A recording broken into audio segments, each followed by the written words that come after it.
Thanks, Jeannie. There we go. Yeah, thanks, guys. Sorry about the rolling power outages, but if you have questions, ask away, and we will do what we can to get them answered for you.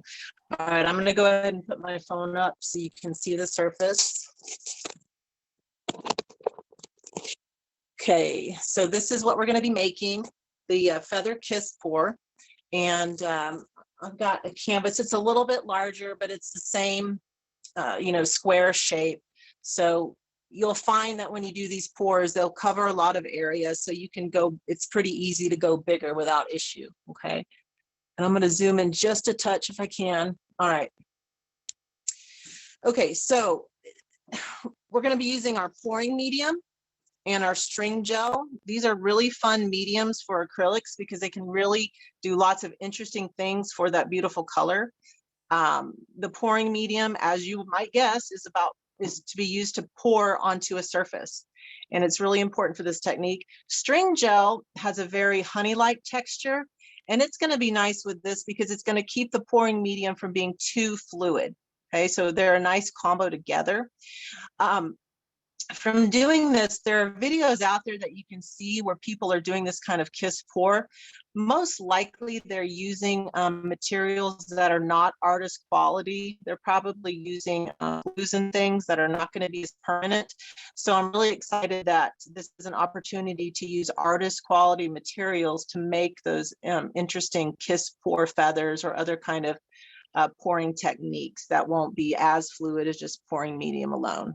Okay, so I find it's pretty for this project because the pouring medium and string gel are both very sticky, which is a good thing because you want it to stick well to your surface. But I don't like having to do a lot of cleanup afterwards on my hands, so gloves are good. All right. And then we're going to use Basics acrylic. This is a good texture for this technique. I've got these small cups here. What I'm going to do first, we've got to make a mixture to put on the canvas before we pour on top. So I'm going to use pouring medium and string gel in a bit of a ratio here. All right. So we're going to use 4 parts pouring medium. So that means like 4, say, tablespoons pouring medium. It's not exactly what I'm doing. I'm kind of eyeballing it, but ratio wise, it's 4 parts pouring medium. Sorry about the lighting, guys. We're going on a window here, window light. And then 3 parts string gel. You can see string gel is much more honey-like. So we'll do 1, 2, 3, and I'm going to do a little bit more because I think I had more pouring medium than that. So, all right. We need plenty of the white because that's going to be used to cover the canvas and also to be used during the kiss pour itself. So I'm going to actually use a brush handle to mix this part now, a little bit easier. So if you have a brush handle or something like that, it's easy enough to wipe it off when you're done. You can see that it takes a little time to get those textures mixed. And it's fine to stir it. You don't want to go super crazy because you don't want to get a bunch of micro bubbles, but you can stir it about this fast, so a little bit brisk. But you want to check it frequently to make sure it's nice and smooth. Okay. So I'm hoping you can get an idea of that. I know it's a top-down view, but I'd say it's drizzling kind of like a little bit thinner than honey now. Ooh, what's a food? I can't think of a food analogy. Maybe, I don't know, chocolate. Well, it's thicker than chocolate syrup, thinner than honey. So, all right. So now I'm going to add some titanium white. You don't need a ton of white, probably like I don't know, I'd say that's about a ½ teaspoon of titanium white into the mix. Marla, sorry to interrupt. On the materials list, we specifically mentioned that you should be using string gel to get the desired effect. If they don't have it, what's going to happen and what could they use in lieu of that? Because it might Yeah, be too runny. So why don't you give us some tips? sure. So yeah, the string gel is definitely what helps slow down that fluidity of the pouring medium.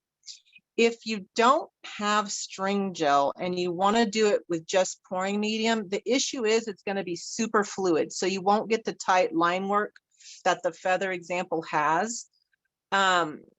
Really, I mean, the only thing I could think is that if you didn't have the string gel, you may try adding like Elmer's glue, but that's not going to be an artist permanent process. So that's something that you could use just to get the idea. But if you want it to be artist permanent, I then, after you practice, I then sub it, or I go back to adding string gel and not a glue, if that makes sense.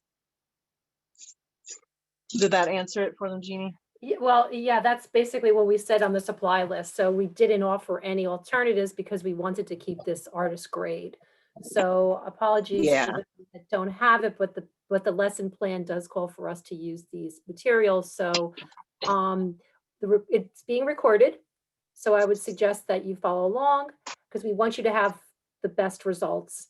And in 24 to 48 hours, this recording will be available and then you can go through it again. But if you just like to watch us now, that would be probably the most helpful thing to do. So now I've got the white string gel and pouring medium mixture, and I'm not going to coat the entire surface yet. I can do that after I pour the feather. I'm really just going to focus on the area that I plan to pour the feather. So right along in here. And you can kind of see as I pour it, you can see how it's not super fluid. It's holding its body a little bit. I've reserved about half of that mixture because I'm going to use that for the pour technique. Now I'm just going to take a palette knife and just smooth it out a bit. This is nice because when you add the pouring medium string gel mixture with the colors, this gives it a bit of a, I don't know, not really a slick surface, but a surface that has a slight amount of flow to it to allow those feather tendrils to spread. And again, it's not important to cover the whole surface. You don't have to do that now.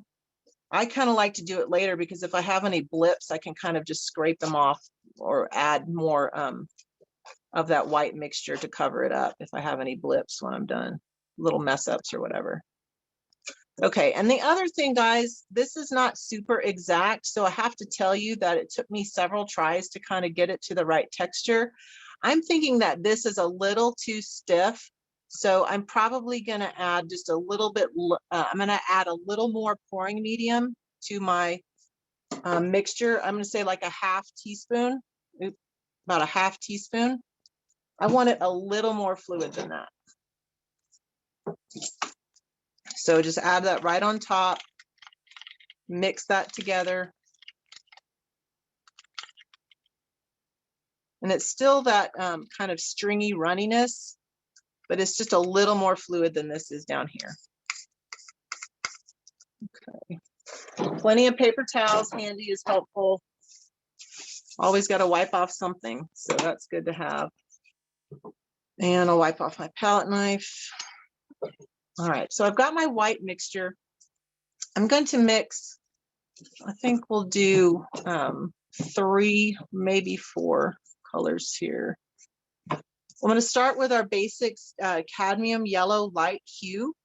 And I'm going to mix this first because I'm going to adjust the colors slightly with mixtures. I'm going to put, this is probably closer to a teaspoon of the yellow into my cup. And now I'm going to add the pouring medium. This is, I'm going to go up to about, this is a 4-ounce cup. So I'd say 2/3 of the way to the top. Okay. And then we're going to do, where's my other little knife? There it is. Okay. And then we're going to, can you guys still see it in the shot? If it's right there? Okay. I'm going to add 1, 2 heaping scoops of the string gel. I'm still thinking that's pretty close to that 3 parts string gel to 4 parts pouring medium. And then I'm going to mix with my brush handle.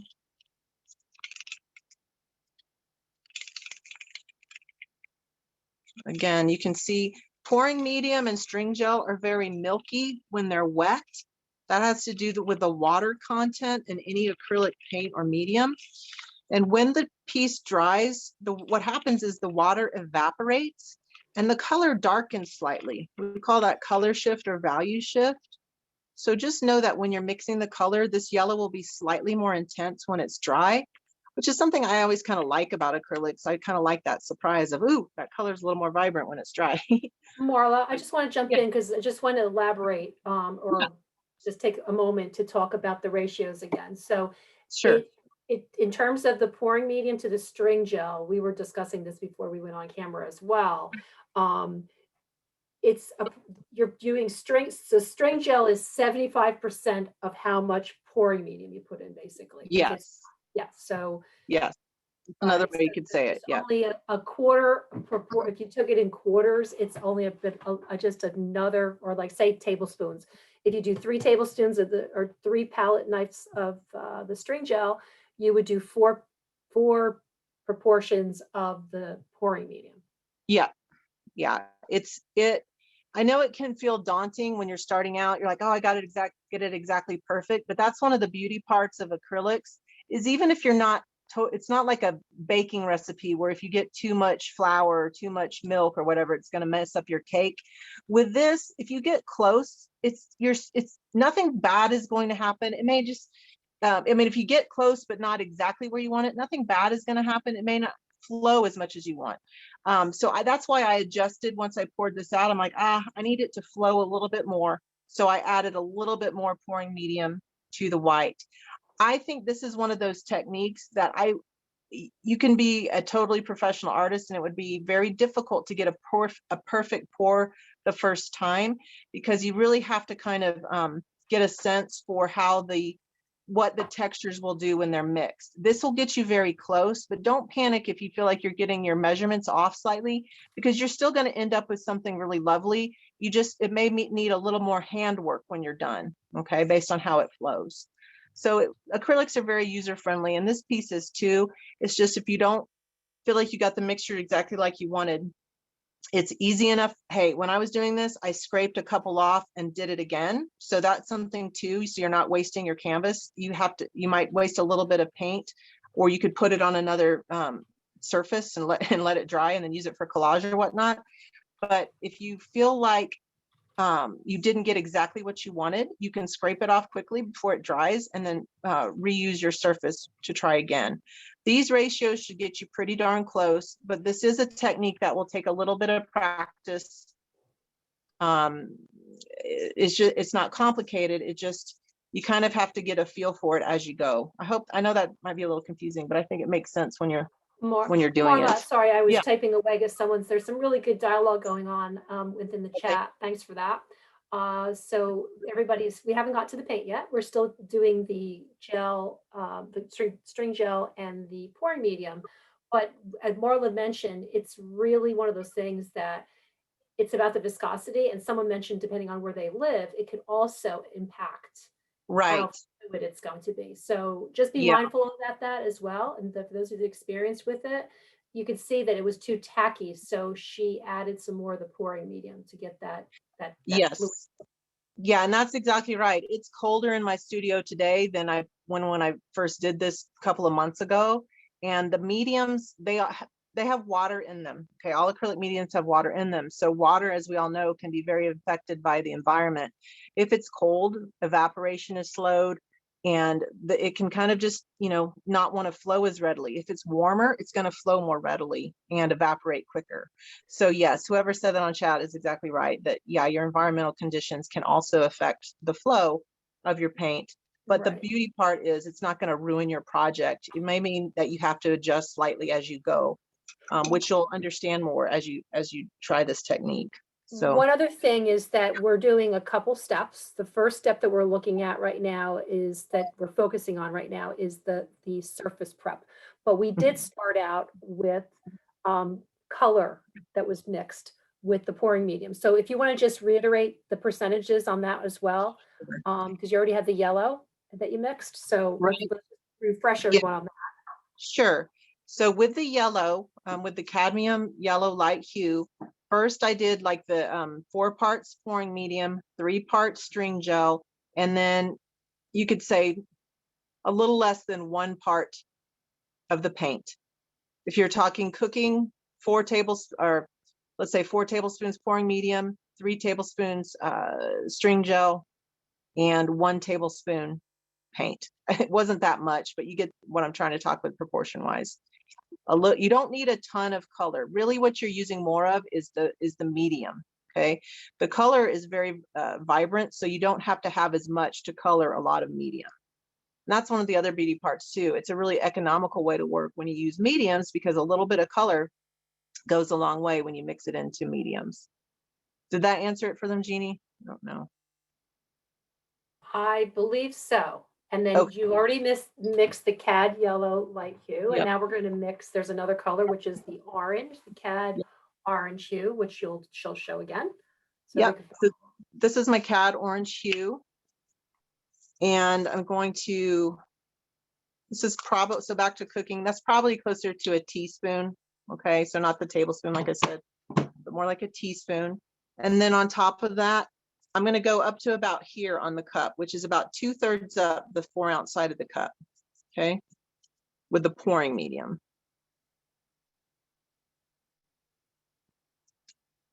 Okay, so that's about 2/3 up. And then take my string gel and I'll get this palette knife. And that's about 1, 2,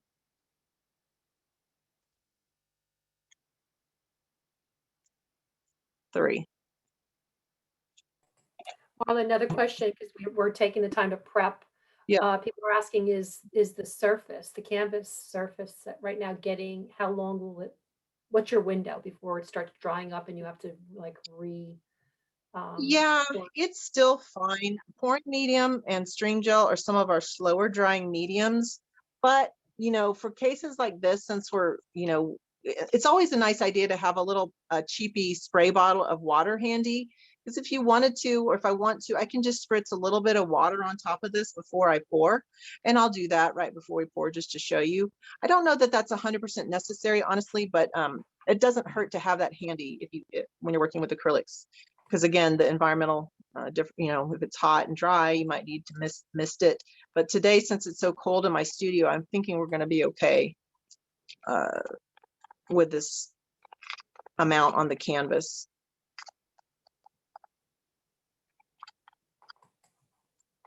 You see how that orange, it's more vibrant. And then when you add the medium, it gets a little bit more pastel. But again, it's going to darken down. Okay, now take a look. You see how this is a little thicker? I don't know if you could tell that. I think that's a little thick. So again, this is where you have to kind of be willing to adjust as you go. There can be slight differences if I didn't get the mix quite right or whatever. I'm going to pour a little bit of this off to make room in the cup.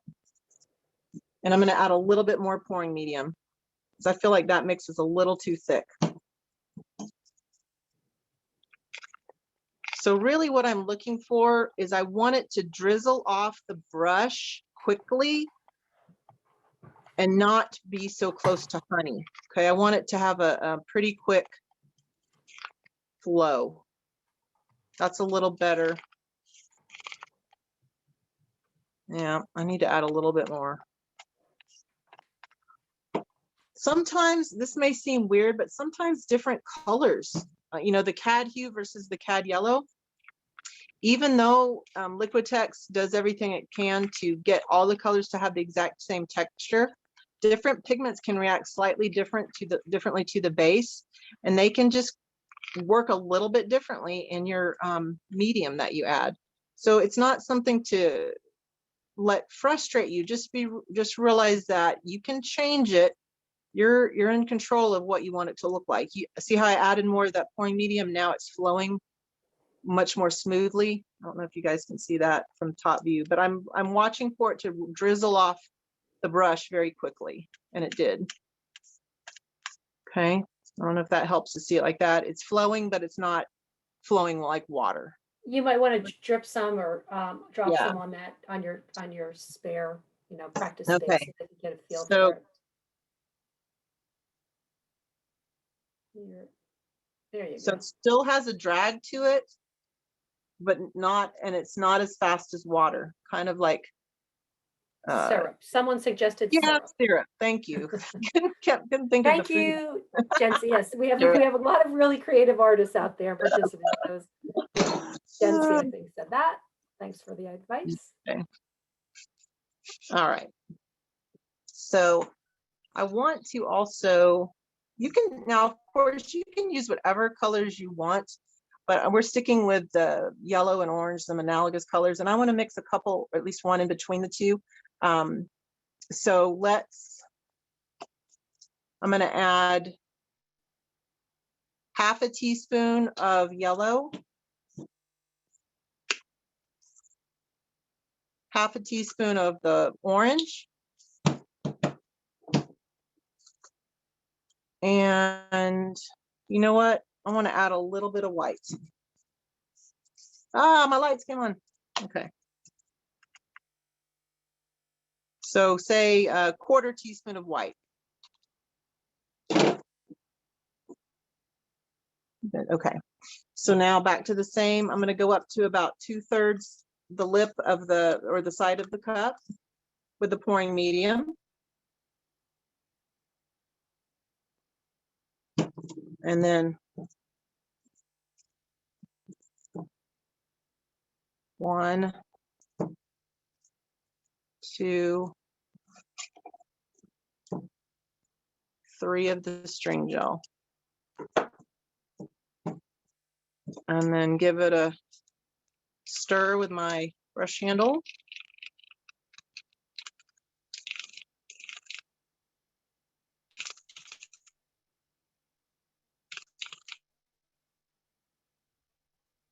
So that'll give us like a peachy color in between.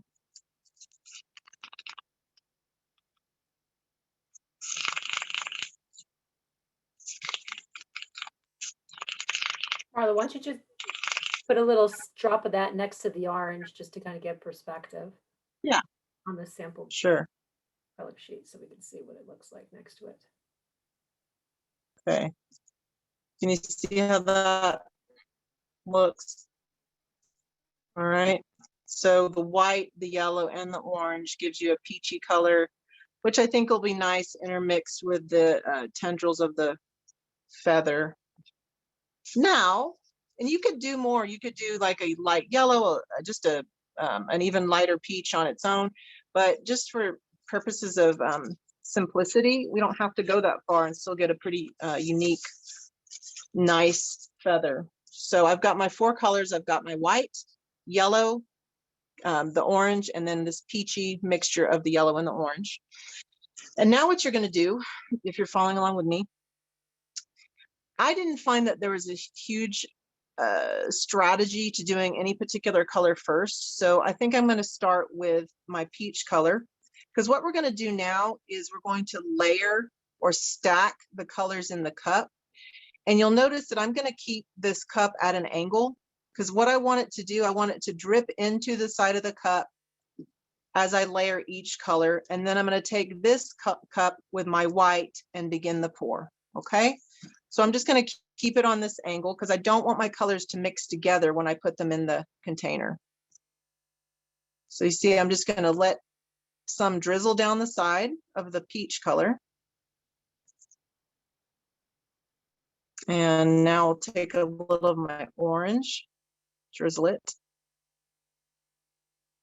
I don't know, maybe half teaspoon each time. We're going to do this over and over. So just like a pattern, just keep repeating the pattern. Can you all see into the cup at all? You see how it's stacking? Yeah, the angle's good. We're seeing that you're layering. So you're going to continue to layer each one.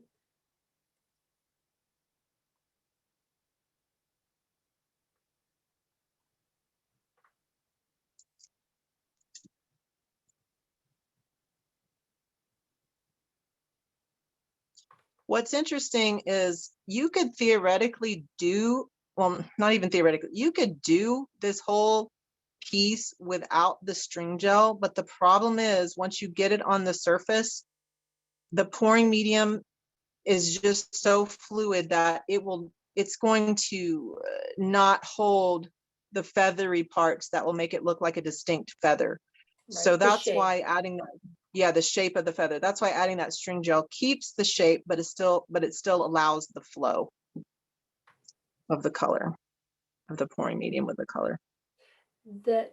Someone's asking, was there anything in the cup before you started painting, pouring in No. all the, no, Yep. there's two cups that she's going to use, hence the phrase was referred to as the kiss pour, because she's going to hold them close to each other.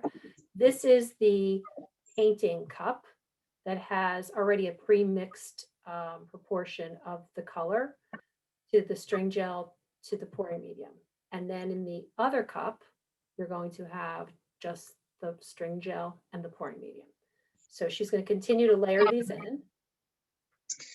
Yeah, so that's always cool. Artists like seeing color, right? So that's always fun to see all that color together. And what's nice is I'm holding like this. It's not mixing. It's keeping its own place in line, so to speak. And now we're going to go for it. It's like you got a lot of prep and the painting is really short. So we've got our white and our mix. And why don't I go ahead? I'll just spritz a little bit of water just to show that you can certainly do that if you want. I don't think it's necessary, but it shouldn't hurt anything. And I don't think it matters if I hold the white in my right hand or the color in my left hand. I think you could do it either way. I've already got in my left hand, so I'm going to keep it this way. Now, the idea behind a kiss pour is you want the stream of in this case, the white and the colors, you want it to flow out at the same time.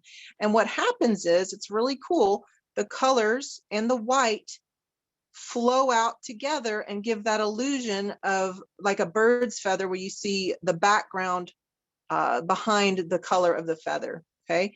Now, as you're working, you might find, uh-oh, I've got too much color. Oh, yeah, go ahead, Jeannie. One more thing before you start. Yeah. Just wanted to tell everybody, for this particular exercise, we used a square canvas, okay? Just because we wanted the feather to go diagonally across. Yes. You could use rectangle, you could use any size canvas you'd like. You could experiment with it, but what she's going to do is she's going to go diagonally across the canvas from the bottom right to the top left, right? And then you'll see it, and it, like I said, a steady flow. And then you'll start, then you'll see the magic become, the colors will then start, migrating into each other, and then we'll take it from there. So like we said, this will go quickly. So you may want to watch Marla do it first before you do it yourself, if you're participating along with us. Yes, that's all good advice there. Okay, so I've got both amounts of paint right on the edge of the cup. And it's called a kiss pour because you're literally kind of making the cups touch and kiss. But you have to allow enough of a gap for that paint to spill through and create a stream together. So you'll see as we go, the white may become more dominant or the color may become more dominant, and you just adjust that as you're working, okay? Let's see if we can get it to go here.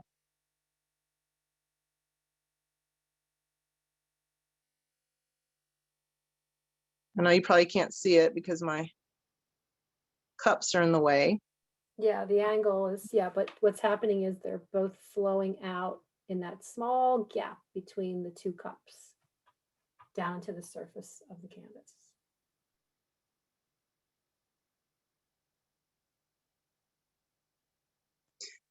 And, it's going to look like a big old mess, and that's okay because it won't.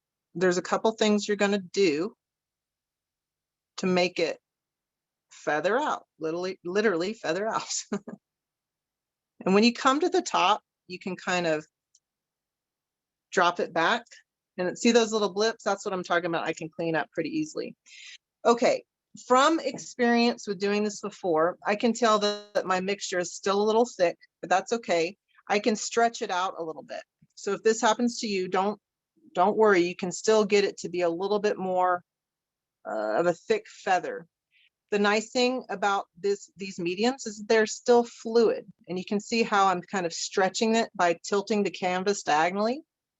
And I'm going to reverse the tilt and go the other way. I'm going to let that paint kind of slide back to the other corner. And you can see that line work kind of developing.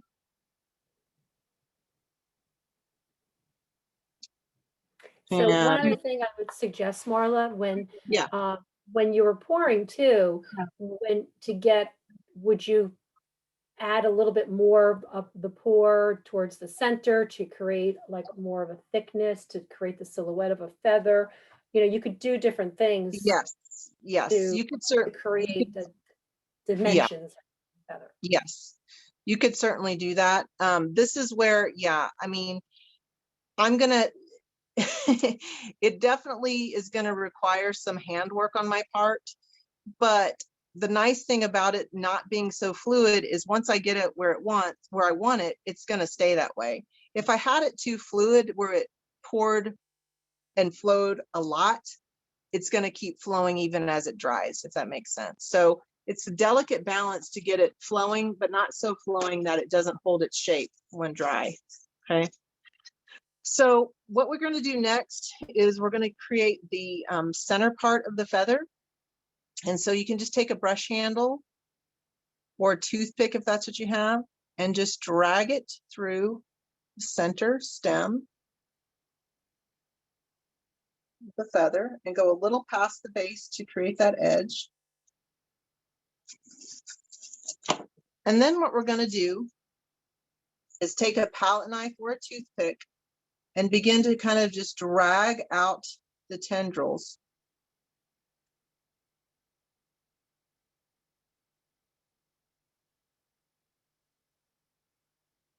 To kind of help create your feather shape. And I'm going to close my door because my kids are home, and I had my door open because it was cold.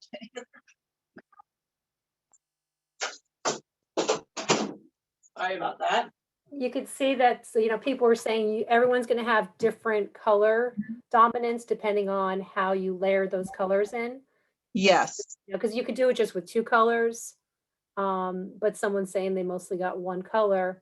No, this will not be achievable with watercolor. It's truly an acrylic project because it works with the mediums. Yes. And you can see where, oh, go ahead, Jeannie, sorry. Go ahead, Marla. You can see, or maybe you can't see, but you can tell from the way I was doing my line work there, some of the white wasn't very thick. So I just added a little bit of my white on top. And then I can just drag through it and get that flow back.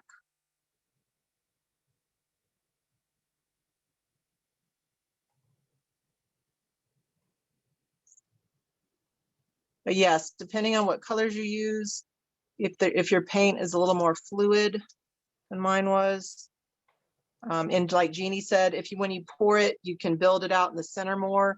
It's sometimes hard to control that, honestly, depending on. So this is where it takes a little practice.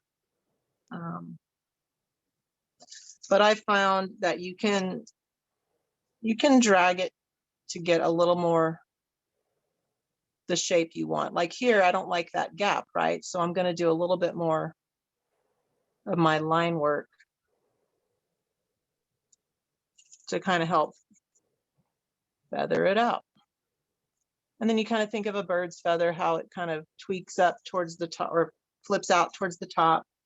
And then I'm going to come down on this side too.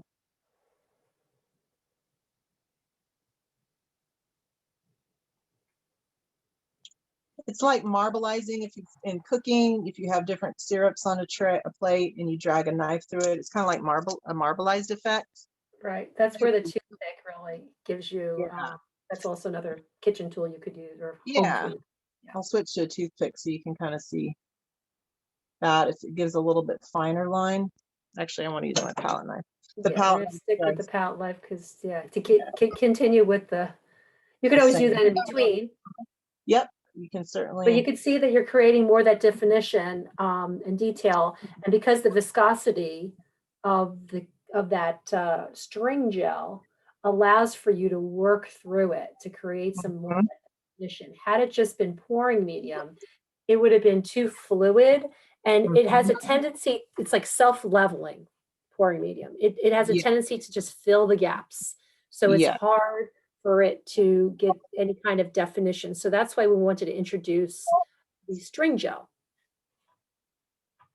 And go forward, we're going to try lots more of the mediums that Liquitex has to offer us. Michaels carries them in store and online.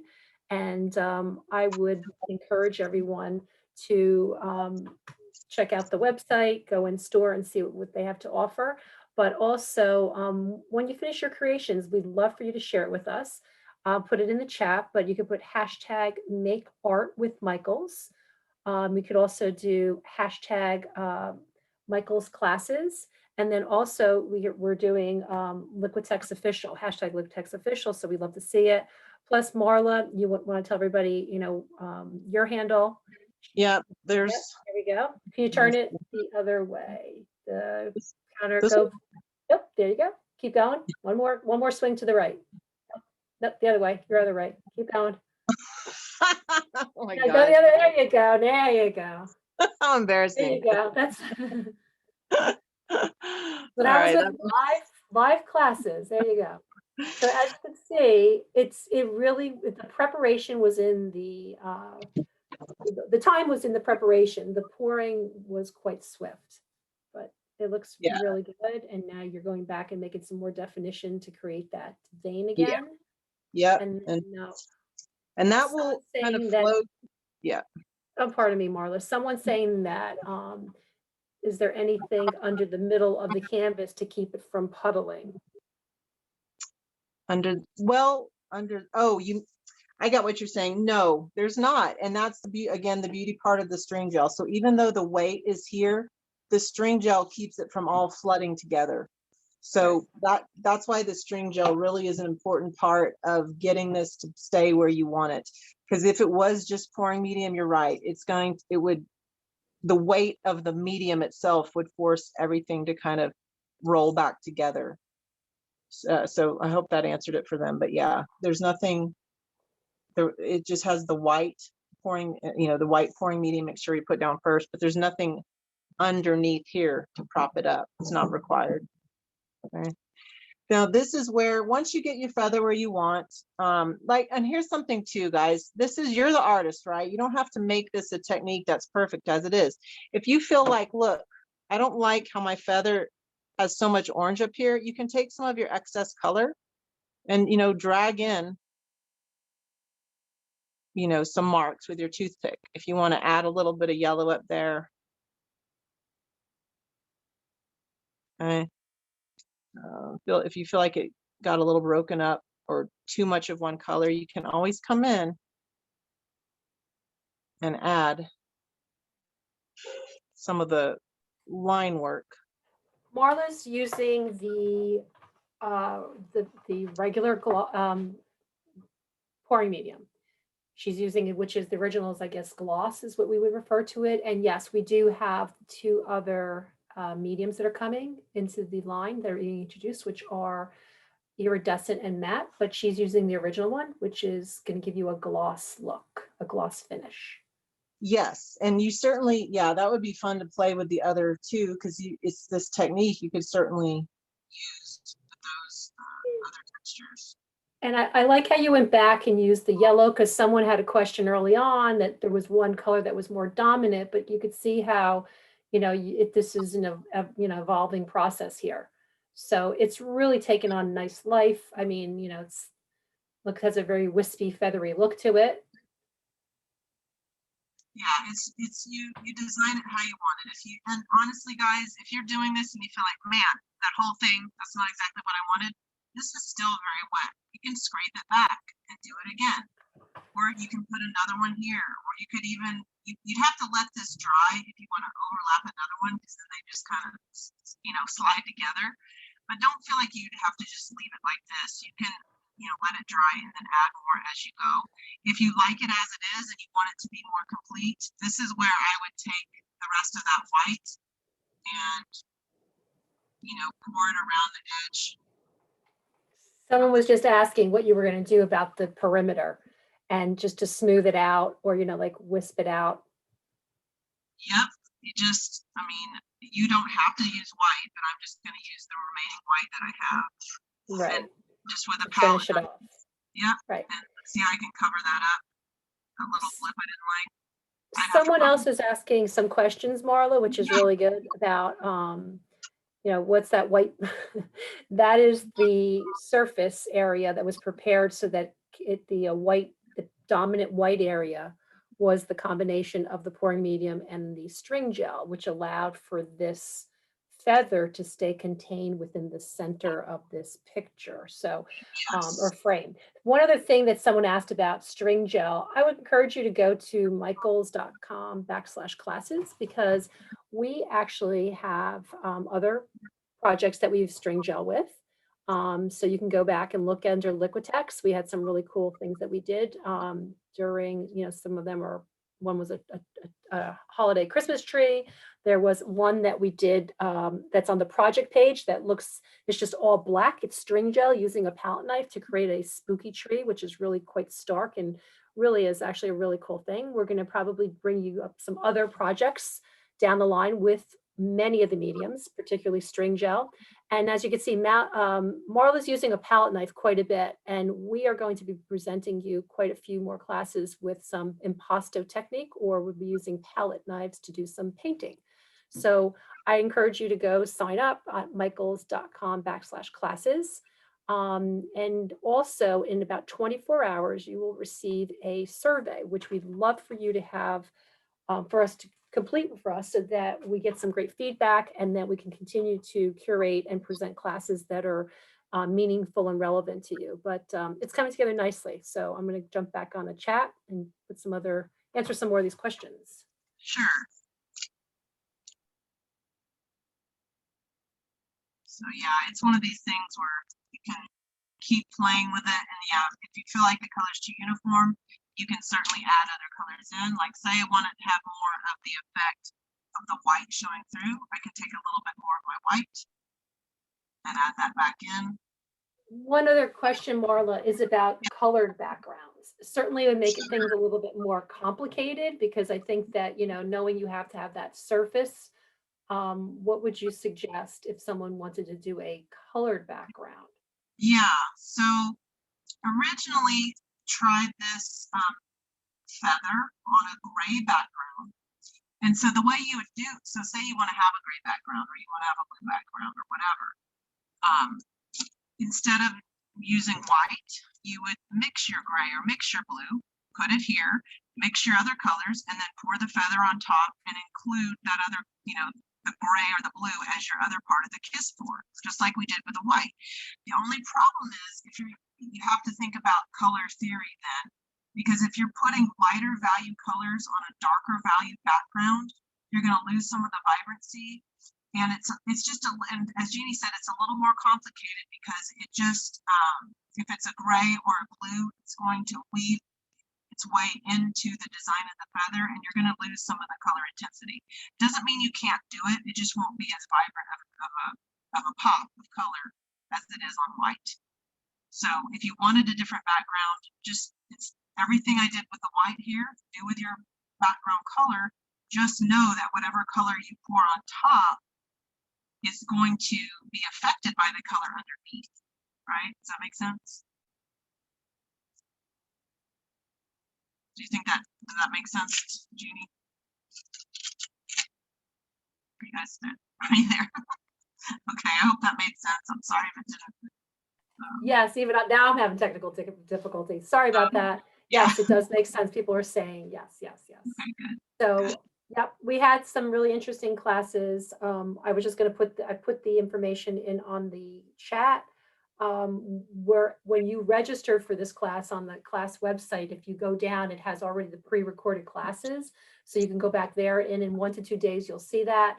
And then it lives on the Michaels YouTube channel. So you could always go back and check on it there. I'd also encourage you to check out their project sheets because we have some other really interesting techniques that we present to you on that as well. So I think that we're getting really close to, I think we're not going to need the full hour. It looks like we were fortunate enough to keep Marla with us despite the bad weather. So that's fortuitous. So Let me I think, Can I say one thing, Jeannie? sure. I would say that I would have, oh, there goes my power again. Are y'all still there? Okay. I would say that I think this piece would be a little more successful if I had a little bit more flow. But even with the lack of flow, by adding more pouring medium, I was still able to make it work by just a little more of my palette knife work. Does that make sense? It's important to have that string gel to keep it from flowing too much. But if you got to get the balance right to make sure that it still has enough flow to spread out. So all that to say, it will take a little practice, but just have fun with it. It still looks really cool, even if it doesn't look exactly like you had in mind, right? Right. Well, And can you do two things? I know, someone asked, first of all, how long to let it dry? And obviously it should be on a flat surface. So why don't you just give everybody, yes, you could pick it up to give them a closer view so they could see a little yes. definition. Sorry So about you the can see light. that.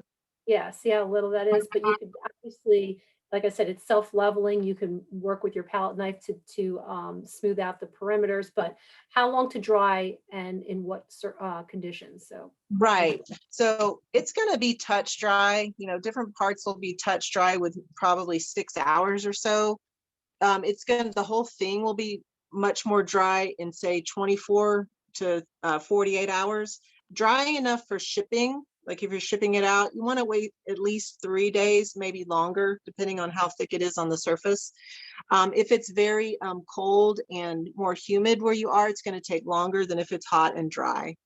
So know that. But yeah, you want to have a very level surface. That's important because even with the string gel, if I tried to let this dry on a tilt, I'd come back in the morning and my feather would slide, off the surface. Okay. And that's what's nice about it when you're laying down this background, because it's going to self-level, but you have to keep it on level surface if you don't want to lose your design.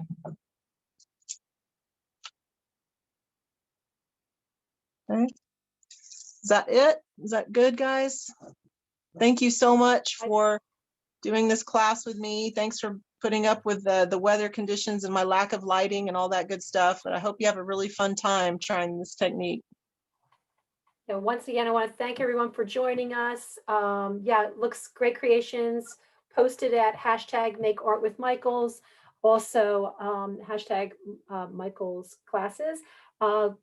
Check out the survey. We'd love to hear your feedback. Everything will be recorded at michaels.com/classes in 24 to 48 hours, and then it lives on the YouTube channel.